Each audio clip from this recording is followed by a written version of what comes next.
Africa has always walked in my mind proudly upright, a giant among the other continents, toes well dug into the final ocean of one hemisphere, rising to its full height in the graying skies of the other. Head and shoulders, broad, square, and enduring, making light of the bag full of blue Mediterranean slung over its back as it marches patiently through time.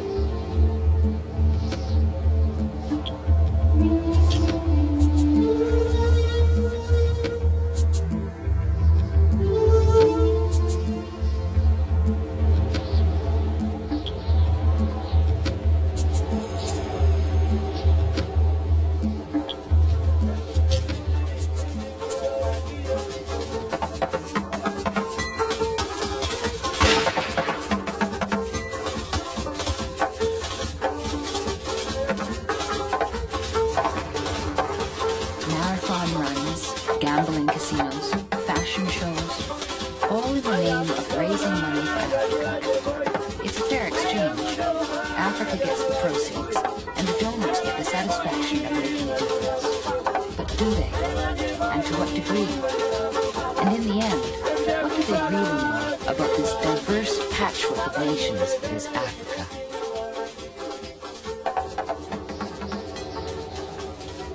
Do you think we should be helping Africa?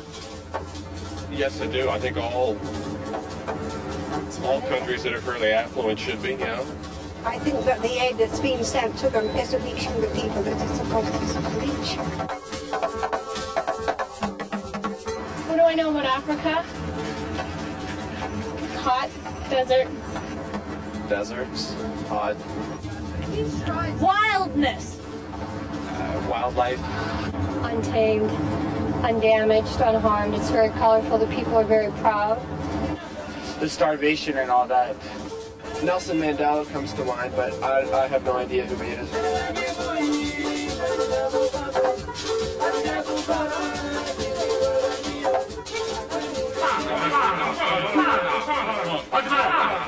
Boys, get it, Walter.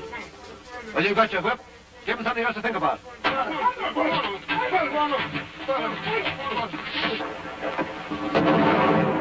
Africa in the Western imagination. Ripping yarns about brave white heroes bringing civilization to a dark and dangerous continent.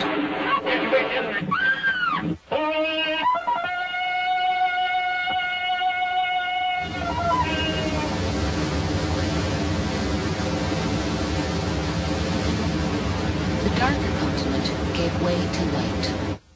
And another myth. The African Arcadia. Lush and unspoiled, Africa was a pristine garden, defiled only by the outside world. At the British governor's residence, Prince Charles, acting on behalf of his mother, Queen Elizabeth, attended a sunset ceremony to lower the British flag for the last time. By the 1970s, the sun had set, and the news media gave us images of independence. The party was over. Good luck. Sorry we made such a mess. Free at last, Africa was for the Africans. And the audience won. The celebration was short-lived. On the fast track to modernization, most new regimes became centralized and authoritarian, their survival dependent on a well-armed military. Economies foundered on a sea of corruption, massive debt, and tragic miscalculation. The majority of sub-Saharan Africans were materially worse off in the 90s than they had been 20 years before. Many suffered tyranny, civil war, and famine. In the zeal to transform Africa, all change was lumped under one heading: development. Africa had to develop. But into what? For development agencies, change in Africa was a puzzle, an exercise in frustration. Increasingly, it became clear that ecology, culture, and politics were inextricably linked. Problems in one area evolved into problems in another. Attempts at solving any one in isolation were confounded by the others. And how was development to occur in the face of political reality? Dr. George Aite is a native of Ghana. A specialist in development economics, He has taught at Stanford University and is a resident scholar at the Heritage Institute in Washington, D.C. Development, I believe, ought to be the improvement upon existing way of doing things. And because we misunderstood development, we brought in from abroad many systems and imposed them on Africa. And I believe that one reason why things went so wrong in Africa was because of these alien systems which do not fit into our own traditional systems.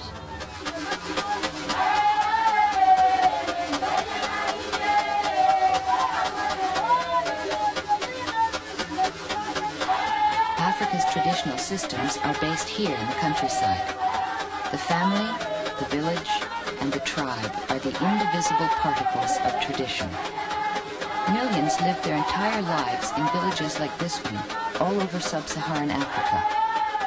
The village has withstood the waves of conquest and colonialism. Truly indigenous, truly African. Here in Malawi, a new chief takes office. Although his power is hereditary, he cannot impose his will on the village. He can only exercise his power by consent of the village elders and in accordance with the concerns and aspirations of the villagers.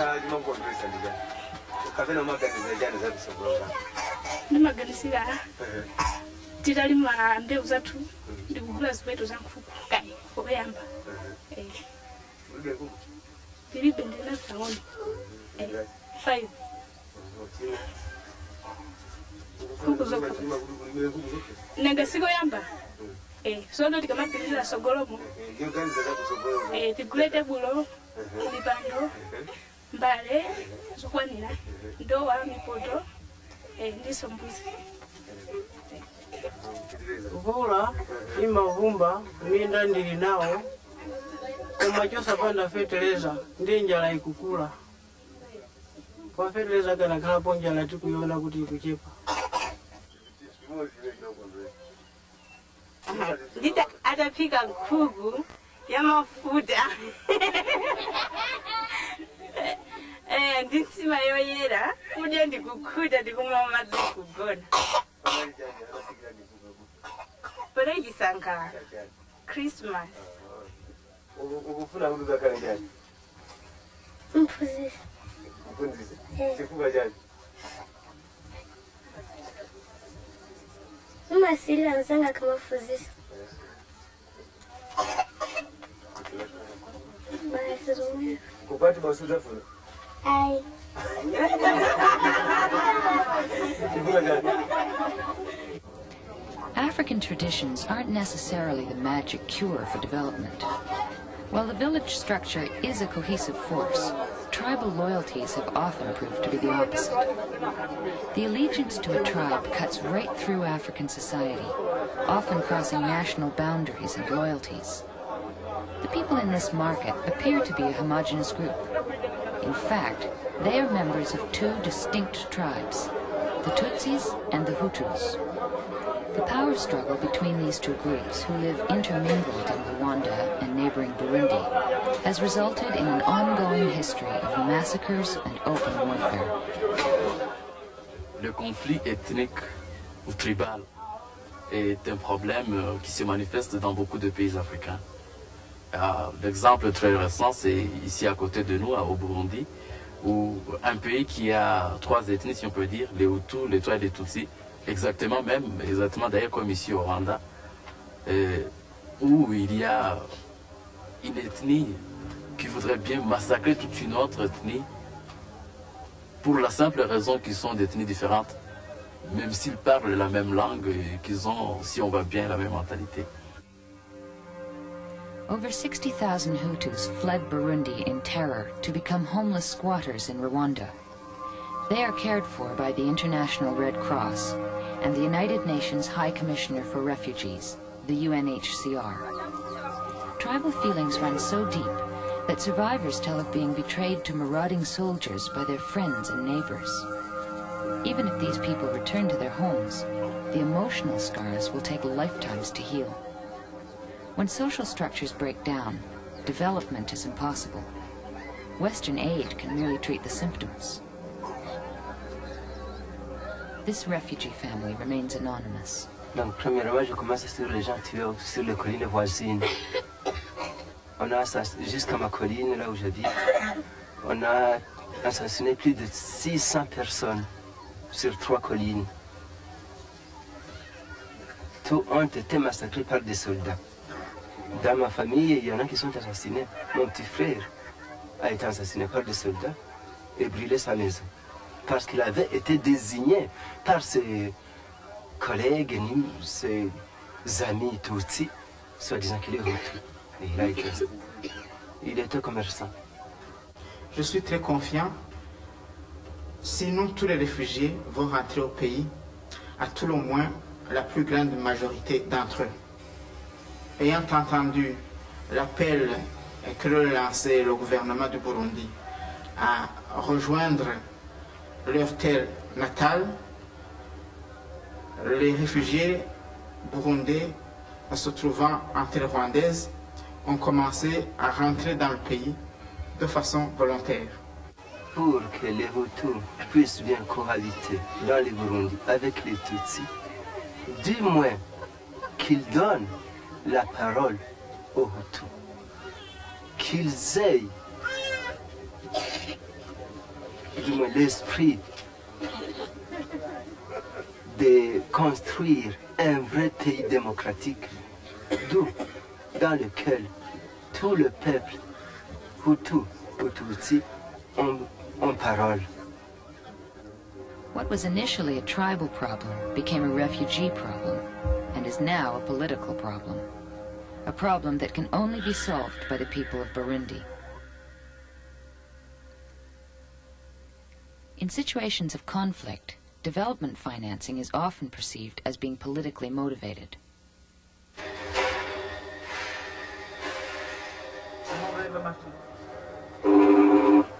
The Canadian organization that provided financing for this technical school in Burundi withdrew its funding at the time of the Hutu massacre. The faculty and students believed they were being punished personally for the tribal politics of Burundi. Eh bien, nous trouvons que le départ inopiné des Canadiens est un manque de responsabilité parce qu'ils s'étaient engagés à nous former et ils sont partis sans même nous avertir. Mais je crois que le minimum aurait été de nous informer, du moins d'informer les autorités compétentes en vue de prendre des mesures en conséquence. Et si les événements qui sont passés ici seraient la cause principale de ce retrait canadien, ce serait surprenant. Au lieu de suspendre une aide lorsqu'un pays est en difficulté, il vaut mieux la renforcer. Comme ça, on voit que ce sont des amis.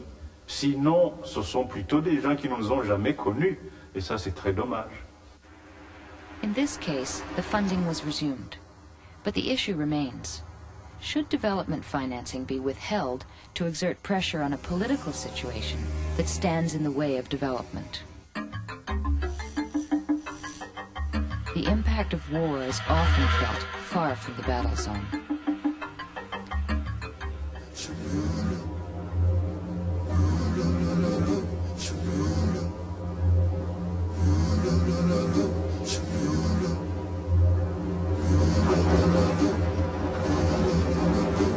This train was once able to carry goods from Malawi south across Mozambique to the ports of the Indian Ocean, a crucial trade link for landlocked Malawi. Now it stops at the border.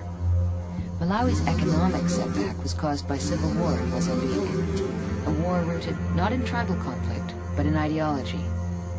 But Malawi also suffers in a different way.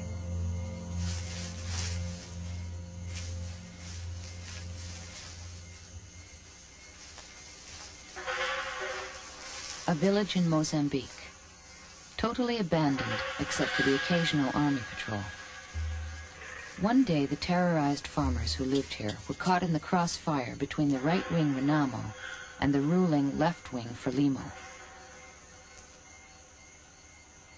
Over 800,000 Mozambicans crossed this road and became refugees in Malawi.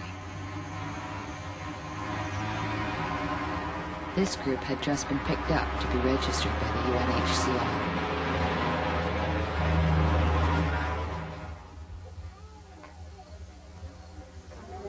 Biona ndikale chapa katuma kubereka kali pakutoma akaita tinepo kunga munthu ngafika mudzi ngati nepa pakulonga pala kuti ndiliga apo ngakhonda kubvunza cha Akapatwa ni kazi kwa sababu nditere nkazanga bwere pana kazalime. Akazama cha kupunza nkazako na ibe patatu kwenda kulika. Nikapiona basi. Umenyo akatemenya kweni. Unamenya kweni utangokola kama kana kazi yako fuko kaza kufika nyenga wale. Umeya chakule. Muona. Hapo kama ndio mtu yakusoma mfuto unataka basi kumenywa. Muona na kulonga mchezo kali takala. Kazako chikutuna kwa dazudi wana hilo. Na chima kutusikia kumwa kazi usatwa kana wakati. Makanyenga unafanya tano kana.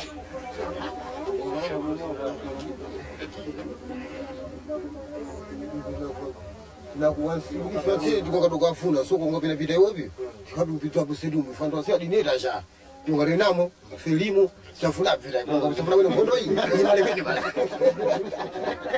that's right yeah man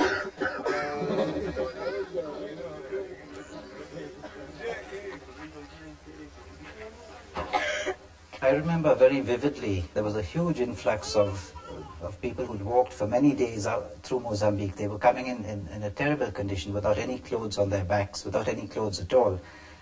Children in a very serious condition. And I was really afraid of another Ethiopia, another Sudan, where you'd find thousands of children dying. Unable to treat the root cause, war, the international community moved to prevent hunger. What happened next was one of those anomalies that confound development agencies. The UNHCR purchased surplus grain from Malawi. The refugees received food, the Malawian government received hard currency, and for a while everyone was happy. But eventually the surplus grain in these silos ran out. The scarcity drove up prices, and some native Malawians went hungry. Ironically, because of international aid, the Mozambican refugees were then better off than these impoverished Malawian farmers who produced the food.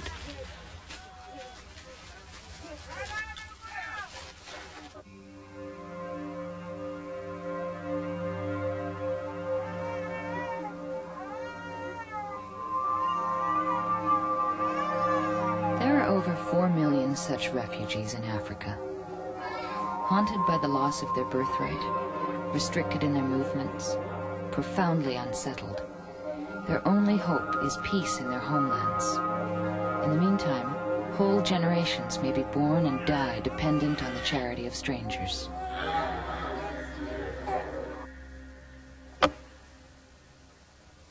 This human tragedy also has an unforeseen ecological dimension. Refugees coming into districts which are already thickly populated have certainly affected the infrastructure, the services that are available. And in the most dramatic case, Sanje, the refugee population exceeds the population of nationals. The result is all the land available has been used by refugees. And most important of all, I think, is the forest reserves. The refugees need firewood.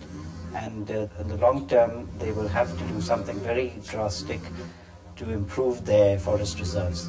Much of southern Malawi is being stripped clean, its refugee inhabitants a burden on the land. International relief provided necessary food and shelter, saved lives, and averted disaster. But it failed to provide fuel. So a political problem, war, became a human problem, refugees. And that ultimately caused an ecological problem. The forest turned to firewood.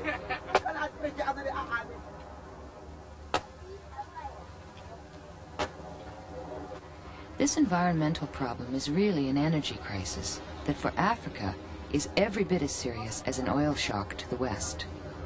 Africa builds, cooks, and heats with wood and requires a huge daily supply.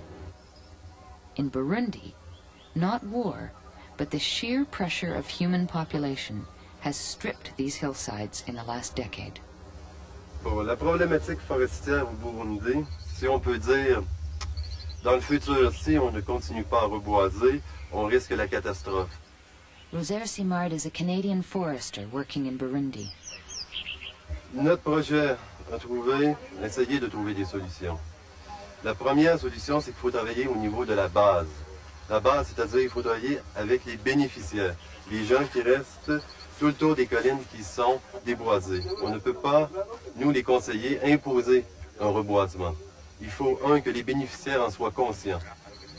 Deux, trouver des solutions telles que donner des boisements qui ceinturent les grands blocs domaniaux afin de protéger les sols au niveau de la conservation et de la protection des eaux. Ceci nous permet aux paysans de se sentir impliqués dans la grande action de reforestation. Lorsqu'on ne fait pas ça, on a des problèmes que l'État doit intervenir pour faire les travaux d'entretien.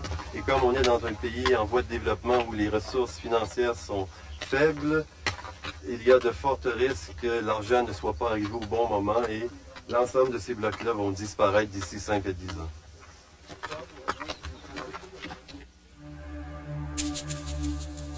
What is only a fear in Burundi is already fact in Ethiopia.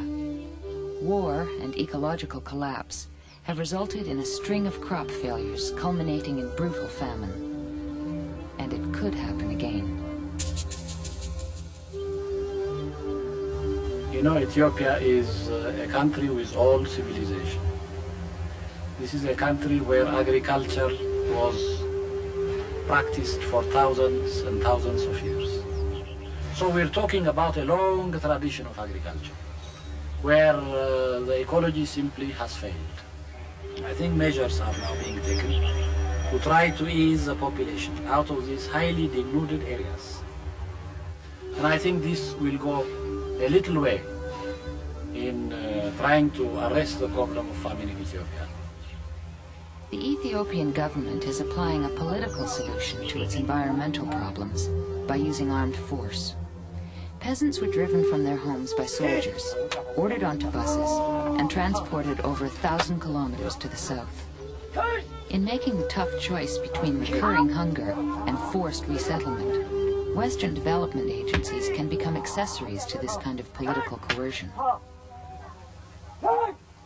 Everyone has seen on world television the photographs of mass starvation, created mostly and precipitated certainly by the great drought over a period of years where you've got the continuous failure of the harvests. That in itself, if you speak of coercion, coerced people to move. That there was no possibility of survival if they stayed where they were. They had to go, as happens in other countries, they had to go where food was available, and it produces these very large population shifts. The natural tendency is to collect in around the big cities. The future there would be rather bleak for a number of generations. Of all the options that were available, this was probably better. ያው መንግስት ተነሱ ሰፈራ ታዲያላችሁ በስክሪፕቶ የሚታረስ ሀገር ታዲያላችሁ አለን። ያው ገበሬ ማህበር አዘዘን፣ ወታደር ተከሰከስ ነው አውራጃ ወረን፣ ታውራጃው ጫኑን መጣን በአውቶቢስ። ትንሽ መሬቱ ገርነት አለው ሲቆፍሩት፣ ያው እንግዲህ በሬ የለም፣ ያው በሴት አዳሪ በዶማ ነው የሚቆፍረው። መሬቱ ገርነት አለው ወይም የሰጡትን ያበቅላል፣ ፀሐይ አይበላው። እዛ ሳረፈን ማታ በየጎጆቱ መር እንደው በዛ በየሽንቁላይቱ ግቡ አለን። አራፊው ቤት እየፈለጋችሁ ግቡ አለን።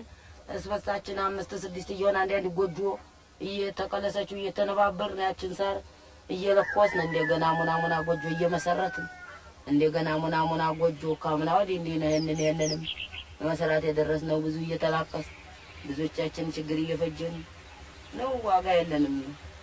አሁንም ብዙ ህዝብ እያለቀ ነው። So far, 1/3 of these settlers has walked the long distance home. An ecological problem, famine, led to a political problem, forced resettlement, and then a human cultural problem. People willing to risk hunger rather than lose their ancestral home.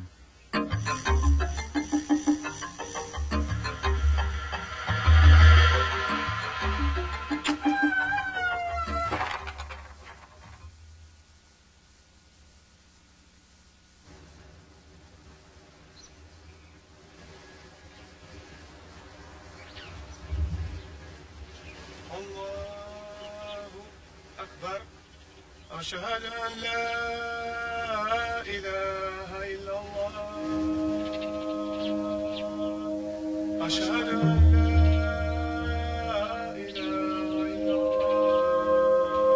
There has been a mosque on this site since the 14th century, when gold from the mines of West Africa passed through this city en route to Mediterranean ports. The Middle Ages created the legend of Timbuktu, the mysterious city of immense wealth at the very edge of the world. Where green fields once surrounded this city, today there is only desert. Throughout history, the Sahara has undergone countless cycles of expansion and contraction. It is now in an expansionary phase, swallowing the traditional grazing land and leaving endless blowing sand. About an hour's drive across the desert from Timbuktu, a UNICEF solar project pumps well water for drinking and irrigation, using the sun, the desert's ally, to turn the desert green. A small-scale undertaking such as this one attracts little attention, but its impact is enormous on a community of Tuaregs, or as they call themselves, Tomasheks. When their cattle died, many of these nomadic people fled to the south, but most settled here where water and food are available. Giving up their cattle and their nomadic ways to become farmers has changed their lives dramatically. But this solar project provides them with the option to stay. They decided to change their way of life in order to remain in their traditional homeland.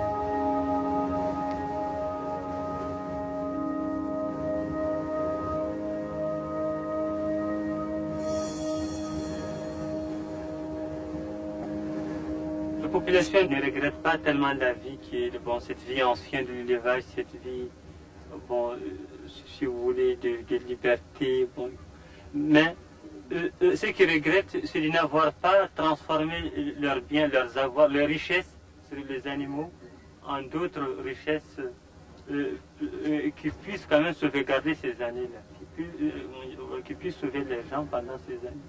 Et de transformer les richesses en d'autres choses qui puissent les préserver des mauvaises années. Donc c'est ça surtout que les gens regrettent. Mais sinon, ils ne regrettent pas maintenant cette transformation. Elles sont conçues comme quelque chose de normal qui doit passer. Les peuples qui ont fui, ils n'ont pas pu rester sur place avec tous ces bouleversements, ces cataclysmes. Alors, ils ont complètement disparu, on n'en parle plus. Après ce qu'il a dit.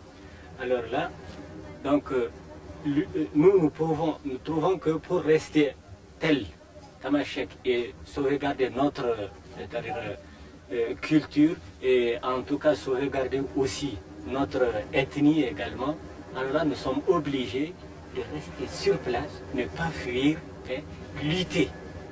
Quels que soient les problèmes, il faudrait lutter. Alors c'est la seule solution que nous pouvons préconiser.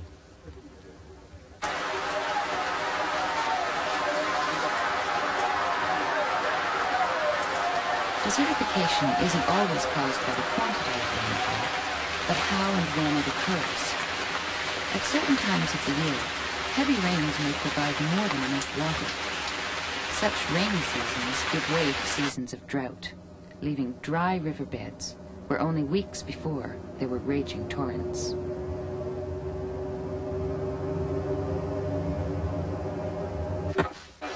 In southern Mali, on the fringes of the Sahara, the villagers build micro-dams to stem the advance of the desert. Financed by the Adventist Development and Relief Agency, these small dams retain the rainfall, support shade trees, and provide irrigation for gardens in times of drought. A small project appropriate for a specific community. Cet projet, ça améliore d'abord la vie des villageois.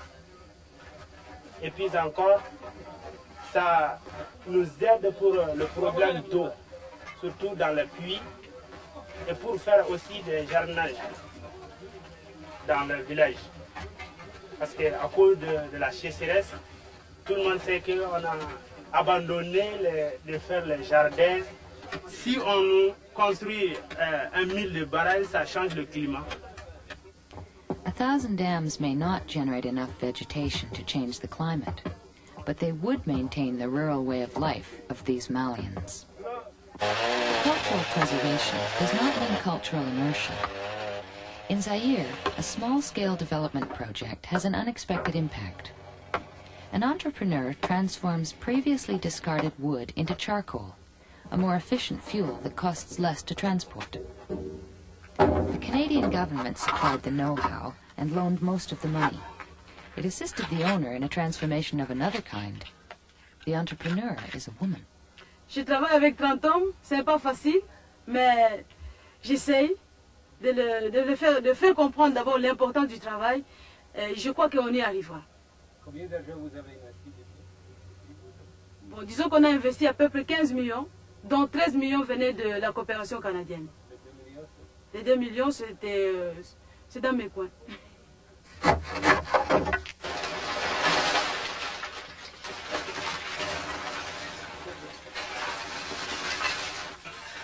Je récupère quand même, je valorise les déchets de l'usine Siforzal qui avant le jetait dans l'eau ou faisait quelque chose de pas vraiment concret.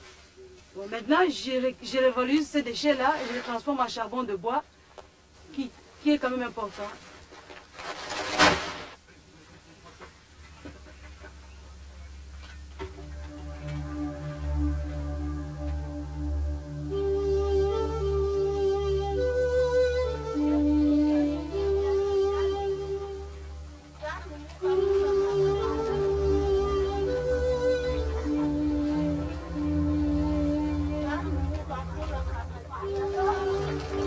Remarkable for a middle-class woman in urban Zaire to own and manage a business employing 30 men. For millions of women in rural Africa, it is inconceivable. Women, like these in Mali, do most of the manual work. For them, traditional culture has rigidly defined roles. Change is slow, and old attitudes die hard. Ka dubalo msokani ibi dubalo ngiba chia ko fedem bisa chia de bi dubalo ya do bulu bi nasama bo oh so ni do sare bisa ka fara chia bulu la aka nyokon dem no ta chia kan baraka jiguni muso tayre bisa chia de bi dubalo. The women in Africa constitute about 80% of the work labor, and they don't have this social recognition for that.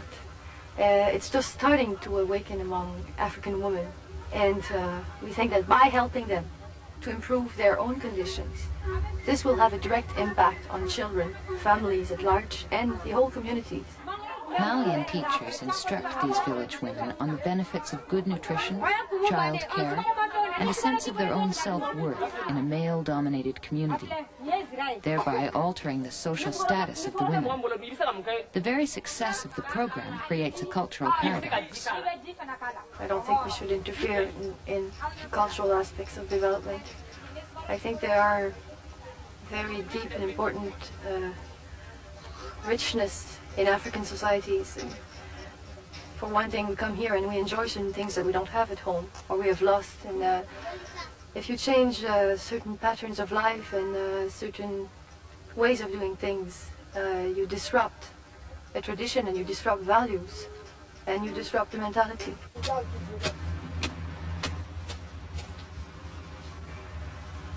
Cassava is a staple food, and women pounding cassava is a common image of West Africa, a cliché that is far from romantic. It is tough physical labor that consumes hours of a woman's day.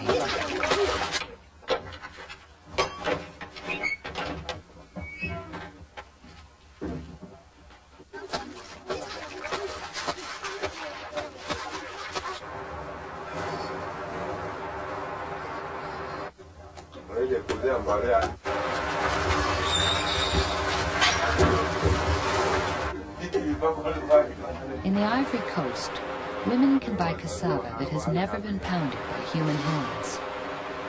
This Nestle factory in Abidjan produces instant mashed cassava by the ton, neatly packaged and advertised on television in the time it takes to pound a few servings by hand, thereby shattering another romantic vision of Africa. But this kind of change is a real factor in the development process.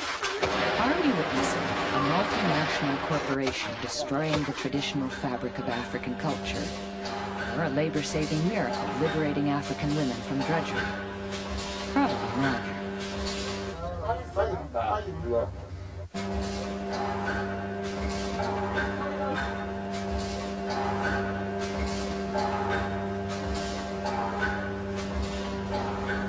The fact is, development means change, and change may disrupt values. But there is no cultural paradox if the people whose lives are affected have the opportunity to weigh the benefits and make the choices.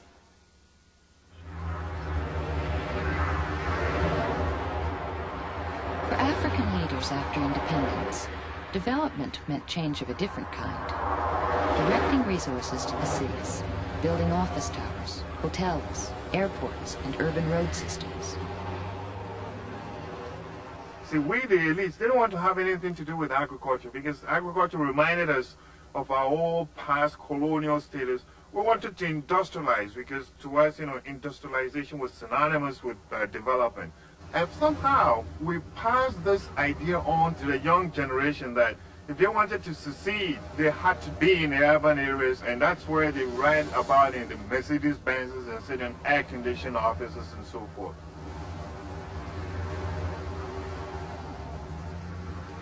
And so, cities like Abidjan have become magnets for the rural poor of surrounding countries. Yet for many, the city breaks its promise of a better life. Comfort is from rural Ghana. Here, she became a prostitute. Yes, au Ghana. Et puis, Manzel, elle est venue blaguer que, allons à Abidjan, Abricos, on va aller travailler. J'ai le blanc, on travaillait avec blanc. Et puis à la fin, elle dit bon, si tu veux, parce qu'elle a amené l'argent avec bagasse, quoi. Donc, ça me plaît. Puis je dis que bon, alors, on va aller travailler aussi. Quand on arrive à Abidjan ici, c'est pas bon travail qui m'a amené là. Puis moi, j'ai fâché avec lui qui t'ont blagué, il m'a amené ça. Il dit qu'il ne fait pas, il est resté à la maison un mois. Elle dit qu'il ne donne pas manger. Puis moi aussi, je ne connais pas quelqu'un ici. Puis il a commencé à faire des conneries jusqu'à ça fait 5 mois.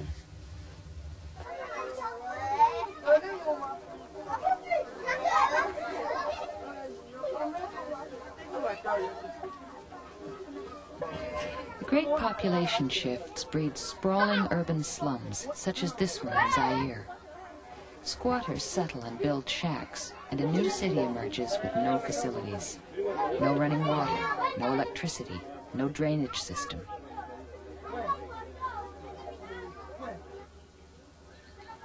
The public health problems just from this insect-infested standing water are devastating for the people living near it.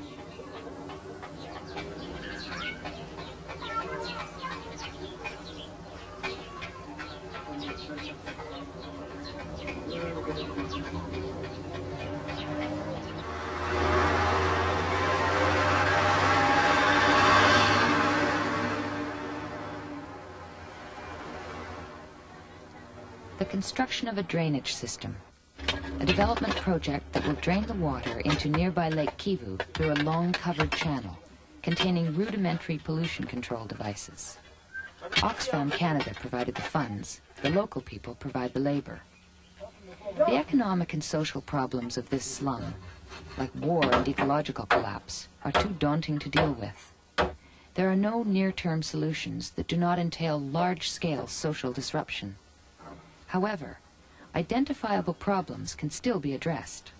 Development, in this case, means making small changes in the face of overwhelming odds to improve the quality of life. In the long run, only the improvement of the rural economy will stem the flow to the cities.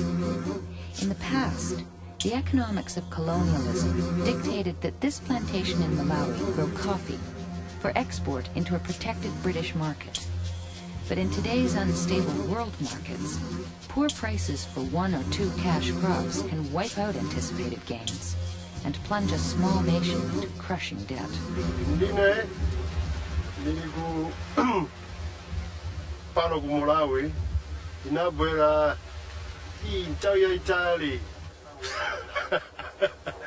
I suppose I'm a sort of Malawian Irishman, yes. It's a long time since I went back to came Ireland. to Malawi when he was 6 months old and grew up in this I've got no plans area. of going back there, except For maybe Trevor, to visit it. Malawi is home. He Most of my manages this family, plantation actually, for its local owner, the ones that are and is still trying alive, to change its they dependence were on the here. vagaries of the Most international of the ones that were here, marketplace by the ones that are diversifying still the alive are crops. still alive. We're trying to get things that for Malawi that rather than what we'd call traditional exports like coffee and tea and things, we're trying to get away from this and get to what we call non-traditional exports, which is using locally available materials and manpower. There is a sort of a thing that grows wild here, which you'd call a loofah. You know, they call it sponges here. The locals, they call them sponges, but they're in fact loofahs. They grow on a sort of vine, and you use them for washing. So we had a look around somewhere like Holland, and we saw these things were selling like hotcakes, you know, in pharmacies and in chemist shops and that. So we decided, right, we got all these things together, and we made about 5,000, and we sewed a bit of toweling on one side and made it into a sort of a glove. And now we're exporting these things by the container. It's amazing. The subsistence farmer is doing a good job, but what we need to do is to assist him. For instance, you get this situation at a certain time of the year, say he grows tomatoes and other things like that. He collects them, maybe he can't sell them, so what does he do? He comes back and he throws them away, or do they go bad? You know, you get this kind of a situation where we are not making the best use of our human and natural resources.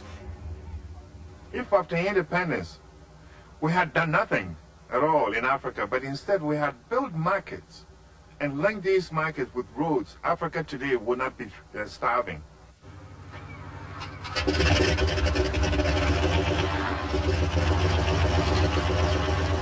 In other words, economic development depends on infrastructure, a working system of communication and transportation.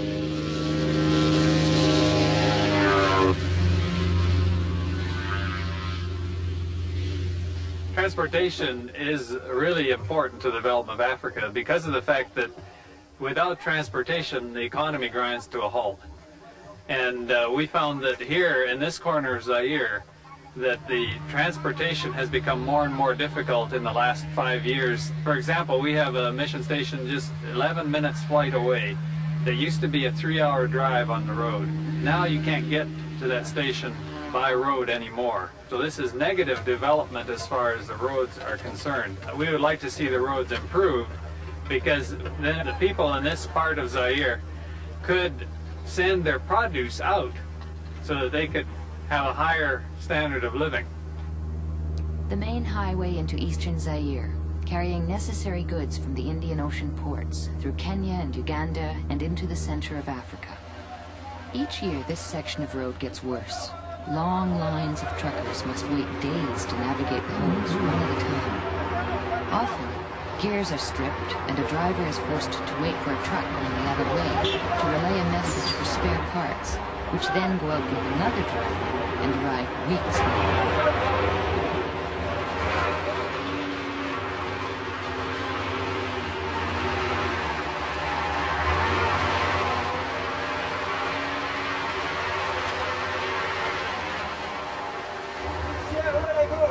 À Butembo. Combien de kilomètres? 150 kilomètres. Combien de jours? Après 2 semaines. Oui. Bon, vraiment. Malawi has good roads. It has markets. It has a dependable supply of electricity. The challenge for development here is to use this infrastructure to improve the existing ways of doing things. For instance, most dairy farms here are family-run and consist of 1 or 2 cows of indeterminate breed. The milk produced does little more than satisfy the needs of the family. Yet the farmer knows that there's a market out there, if only he could produce more milk. He could increase his production by improving his breed. However, this doesn't solve his problem. His surplus milk would quickly spoil in the absence of refrigeration.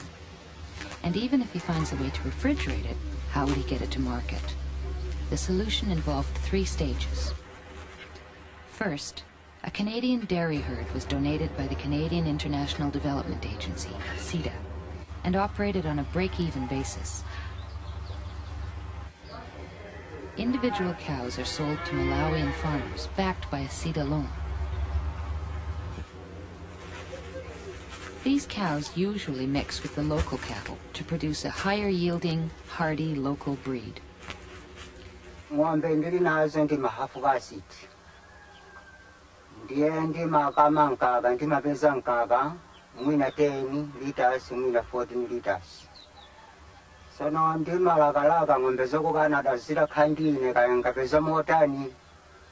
Sono ndilage mandisoso kuti ndipeze. Ndi ayi ukunkudandalo ndithu kwa ife. Ife tikupempha kuti mkwadatonjezera ng'ombezo kuti onjezere kuti sichiluke. Muna sori kadamba bwino koma mimba anga ikadakhale hoteli yonenepa kwambiri.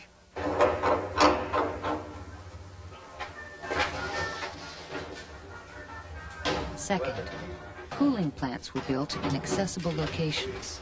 Farmers deliver their day's production, no matter how small, and are paid in cash on the spot.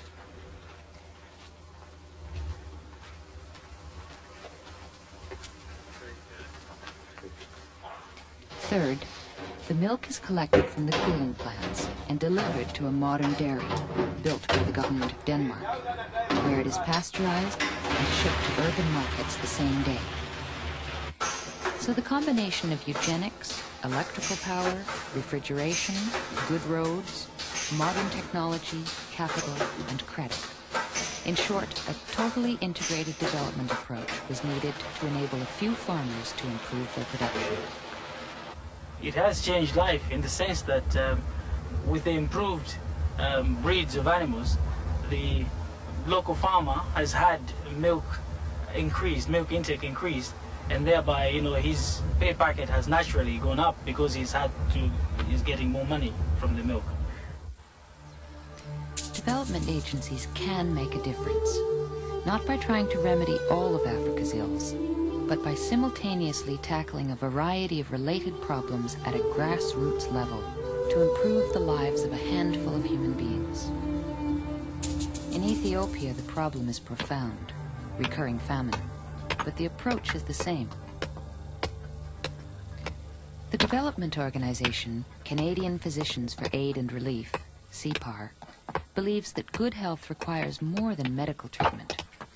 If it is important to build a road, they do it, one stone at a time, using Ethiopian managers and labor, and paying for that labor with food.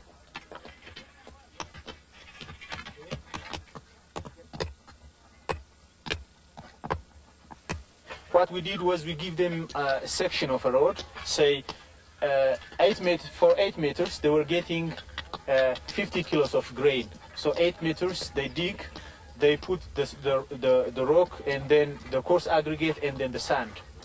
This road will be using for a 46 village, so a total of say 2,500 people every month.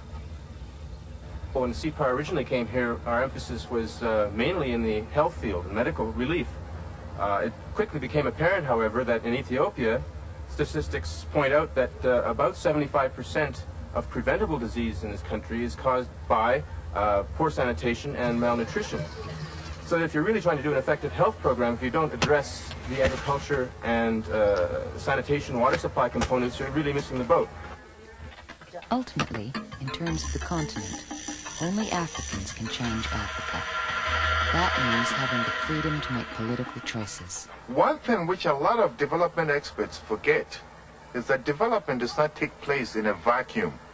Development takes place in a context, in an environment. First of all, the senseless civil wars going on in Africa have to come to an end.